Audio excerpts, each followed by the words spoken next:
ನಮಸ್ತೆ. ನಾನು ನಿಮ್ಮ ಗೀತಾ ಸಂತೋಷ್. ನಾನಿವತ್ತಿನ ರೆಸಿಪಿಯಲ್ಲಿ ರವಾ ಸಿಹಿ ಕಜ್ಜಾಯನ ಯಾವ ರೀತಿಯಾಗಿ ತುಂಬಾ ಸಿಂಪಲ್ಲಾಗಿ ಮಾಡೋದು ಅಂತ ನಾನಿವತ್ತಿನ ರೆಸಿಪಿಯಲ್ಲಿ ನಿಮ್ಮೆಲ್ರಿಗೂ ತಿಳಿಸ್ಕೊಡ್ತಾ ಇದ್ದೀನಿ. ಬನ್ನಿ ಹಾಗಾದರೆ ಇವತ್ತಿನ ವಿಡಿಯೋದಲ್ಲಿ ಯಾವ ರೀತಿಯಾಗಿ ಮಾಡೋದು ಅಂತ ನೋಡೋಣ. ಮೊದಲನೇದಾಗಿ ಒಂದು ಮಿಕ್ಸಿಂಗ್ ಬೌಲ್ಗೆ 1/4 ಕಪ್ ಆಗುವಷ್ಟು ಮೀಡಿಯಮ್ ಸೈಜ್ದು ರವೆನ ತೊಗೊಂಡಿದ್ದೀನಿ. ನಾನಿಲ್ಲಿ ಚಿರೋಟಿ ರವೆನೂ ತೊಗೊಂಡಿಲ್ಲ, ಹಾಗೆ ಬನ್ಸಿ ರವೆನೂ ತೊಗೊಂಡಿಲ್ಲ.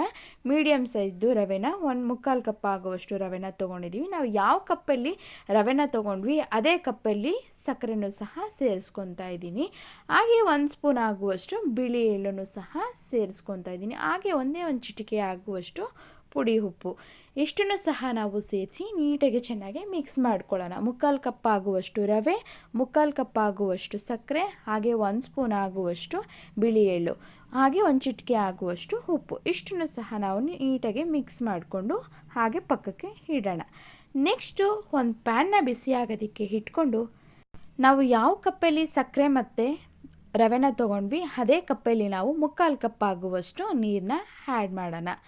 ಹಾಗೆ 1 ಸ್ಪೂನ್ ಆಗುವಷ್ಟು ತುಪ್ಪ ಸೇರಿಸಿ ನೀರು ಕುದೀತಾ ಇರಬೇಕಾದ್ರೆ ನಾವು ಸ್ವಲ್ಪ ಫ್ಲೇವರಿಗೋಸ್ಕರ ಏಲಕ್ಕಿ ಪುಡಿನ ಸೇರಿಸ್ತಾ ಇದ್ದೀನಿ. ಇದಿಷ್ಟು ಚೆನ್ನಾಗಿ ಕುದಿ ಬಂದಿದ್ದಾದಮೇಲೆ ನಾವು ಏನು ಮಿಕ್ಸ್ ಮಾಡಿ ಇಟ್ಕೊಂಡಿದ್ವಿ ರವೆ ಸಕ್ಕರೆ ಆ ಮಿಶ್ರಣವನ್ನು ನೀಟಾಗಿ ನೀರಿಗೆ ಸೇರಿಸೋಣ. ನಾವು ಉಪ್ಪಿಟ್ಟನ್ನ ಯಾವ ರೀತಿಯಾಗಿ ಹದ ಮಾಡ್ತೀವಿ ನೋಡಿ ಆ ರೀತಿಯಾಗಿ ಮಾಡ್ಕೋಬೇಕು. ಸ್ವಲ್ಪ ಇಲ್ಲಿ ಗಟ್ಟಿ ಹದ ಬರಬೇಕು, ಚೆನ್ನಾಗೆ ಬೇಯಿಸ್ಕೊಬೇಕು. ನಾನಿಲ್ಲಿ ರವೆನ ಹುರ್ಕೊಂಡಿಲ್ಲ, ಹಾಗೇ ಮಿಕ್ಸ್ ಮಾಡ್ಕೊಂಡಿದ್ದೀನಿ. ಹುರ್ಕೊಂಡ್ರೆ ಅಷ್ಟು ಟೇಸ್ಟು ಚೆನ್ನಾಗಿ ಬರಲ್ಲ, ಒಂಥರ ಕಹಿಯಾಗಿ ಸೀದೋಗಿರೋ ಥರ ಬಂದ್ಬಿಡುತ್ತೆ.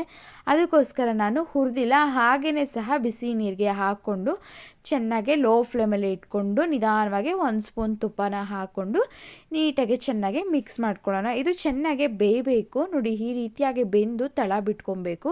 ಮತ್ತು ಏನಿವಾಗ ಉಪ್ಪಿಟ್ಟು ರೀತಿಯಾಗಿ ತೆಳ್ಳಗಿದೆ ನೋಡಿ, ಅದು ಸ್ವಲ್ಪ ಇನ್ನೂ ಹರಳಿ ಗಟ್ಟಿಯಾಗಬೇಕು.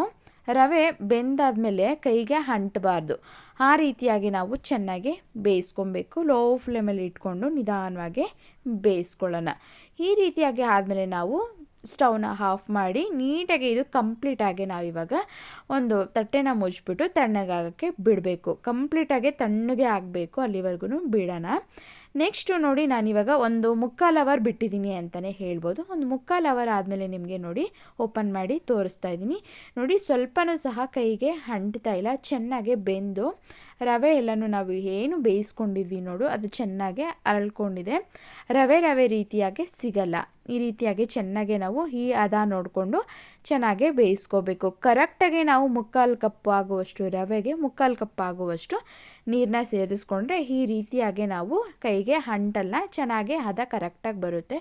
ಕೈಗೆ ನೋಡಿ ಸ್ವಲ್ಪನೂ ಸಹ ಅಂಟ್ತಾ ಇಲ್ಲ. ಈ ರೀತಿಯಾಗಿ ನಾವು ಚೆನ್ನಾಗಿ ಸ್ವಲ್ಪ ಒಂದು 5 ನಿಮಿಷಗಳ ಕಾಲ ಚೆನ್ನಾಗಿ ಮಿದ್ದಿಸ್ಕೊಂಡು ಈ ರೀತಿಯಾಗಿ ರೆಡಿ ಮಾಡಿ ಇಟ್ಕೊಂಡು ನೋಡಿ ನಾನಿವಾಗ ಯಾವ ರೀತಿಯಾಗಿ ನಿಮಗೆ ಮಾಡ್ಕೊಳ್ಳೋದು ಅಂತ ತೋರಿಸ್ತಾ ಇದ್ದೀನಿ.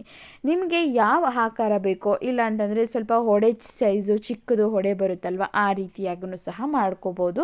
ಇಲ್ಲ ನಮಗೆ ಕಜ್ಜಾಯ ಟೈಪಲ್ಲಿ ಬೇಕು, ಸ್ವಲ್ಪ ದೊಡ್ಡದಾಗೆ ಬೇಕು ಅಂತಂದರೆ ನೀವು ಒಂದು ಕವರ್ ಮೇಲೆ ಇಟ್ಕೊಂಡು ಸ್ವಲ್ಪ ಎಣ್ಣೆ ಹದ್ಬಿಟ್ಟು ತಟ್ಕೊಬೋದು. ನಾನಿಲ್ಲಿ ಸ್ವಲ್ಪ ಕೈಗೇ ಸಹ ನಾನು ಏನು ಎಣ್ಣೆನೂ ಸಹ ಹಚ್ಕೊಂಡಿಲ್ಲ, ತುಪ್ಪ ಹಾಕಿರ್ತೀವಲ್ಲ ಆಲ್ರೆಡಿ ಚೆನ್ನಾಗಿ ಬೇಯಿಸ್ಕೊಂಡಿರೋದ್ರಿಂದ ಕೈಗೆ ಸ್ವಲ್ಪನೂ ಸಹ ಅಂಟಲ್ಲ.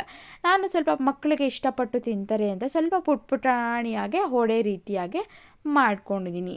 ಈ ಶೇಪಲ್ಲಿ ಎಲ್ಲನೂ ಸಹ ರೆಡಿ ಮಾಡಿ ಇಟ್ಕೊಂಡಿದ್ದೀನಿ.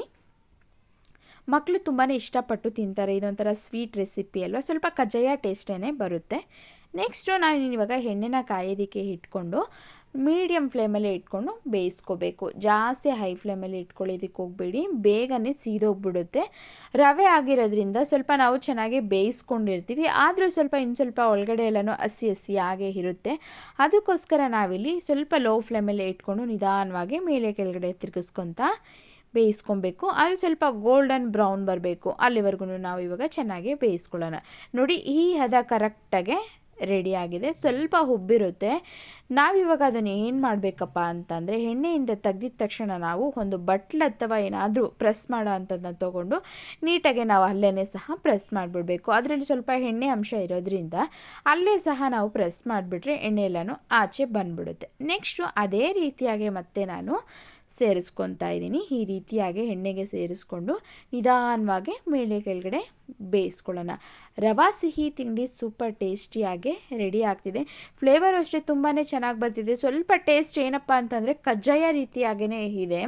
ಈ ರೀತಿಯಾಗಿ ನಾವು ಪಾಕ ತೆಗೆದು ಮನೇಲಿ ಸ್ವಲ್ಪ ಕಷ್ಟ, ಪಾಕ ಎಲ್ಲ ಬರ್ತಿಲ್ಲ ಅಂತ ಹೇಳೋರು ಈ ರೀತಿಯಾಗಿ ನೀವು ಆರಾಮಾಗಿ ಸಿಂಪಲ್ಲಾಗಿ ರವೆನ ಉಪಯೋಗಿಸ್ಕೊಂಡು ಮಾಡ್ಕೋಬೋದು. ಸೇಮು ಕಜ್ಜಾಯ ರೀತಿಯಲ್ಲೇ ಇರುತ್ತೆ. ಕಜ್ಜಾಯ ತಿಂದಾಗಲೇ ಅನಿಸುತ್ತೆ. ಈ ರೀತಿಯಾಗಿ ಎಣ್ಣೆಯಿಂದ ತೆಗೆದಿದ ತಕ್ಷಣ ನಾವಿವಾಗ ಪ್ರೆಸ್ ಮಾಡಿಬಿಡಬೇಕು. ನೋಡಿ, ಈ ರೀತಿಯಾಗಿ ಸೂಪರ್ ಟೇಸ್ಟಿಯಾದಂತಹ ರವಾ ಸಿಹಿ ರೆಸಿಪಿ ಸೂಪರಾಗಿ ರೆಡಿಯಾಗಿದೆ. ಮಕ್ಕಳಂತೂ ತುಂಬಾ ಇಷ್ಟಪಟ್ಟು ತಿಂತಾರೆ. ಮಕ್ಕಳಿಗೆ ಸ್ವೀಟ್ ಅಂದ್ರೇ ಮೊದಲೇ ಇಷ್ಟ ಅಲ್ವಾ. ಈ ರೀತಿಯಾಗಿ ಪುಟಾಣಿಯಾಗಿ ಮಾಡಿಕೊಟ್ರೆ ತುಂಬಾ ಇಷ್ಟಪಟ್ಟು ತಿಂತಾರೆ. ಈ ವಿಡಿಯೋ ನಿಮ್ಮೆಲ್ರಿಗೂ ಇಷ್ಟ ಆಗಿದೆ ಅಂತ ತಿಳ್ಕೊತೀನಿ. ಇನ್ನಷ್ಟು ವಿಡಿಯೋಗಳಿಗಾಗಿ ನನ್ನ ಚಾನಲ್ನ ನೋಡ್ತಾ ಇರಿ, ಹಾಗೆ ಸಬ್ಸ್ಕ್ರೈಬ್ ಮಾಡೋದನ್ನ ಮರಿಬೇಡಿ. ರವಾಯಿಂದ ನೀವು ಒಮ್ಮೆ ಮನೇಲಿ ಈ ರೀತಿಯಾಗಿ ಟ್ರೈ ಮಾಡಿ. ಸೂಪರ್ ಟೇಸ್ಟಿಯಾದಂತಹ ರವಾ ಸಿಹಿ ತಿಂಡಿ ಸೂಪರ್ ಟೇಸ್ಟಿಯಾಗಿ ರೆಡಿಯಾಗಿದೆ. ಇನ್ನಷ್ಟು ವಿಡಿಯೋಗಳಿಗಾಗಿ ನನ್ನ ಚಾನಲ್ನ ನೋಡ್ತಾ ಇರಿ, ಹಾಗೆ ಸಬ್ಸ್ಕ್ರೈಬ್ ಮಾಡೋದನ್ನ ಮರಿಬೇಡಿ. Thank you.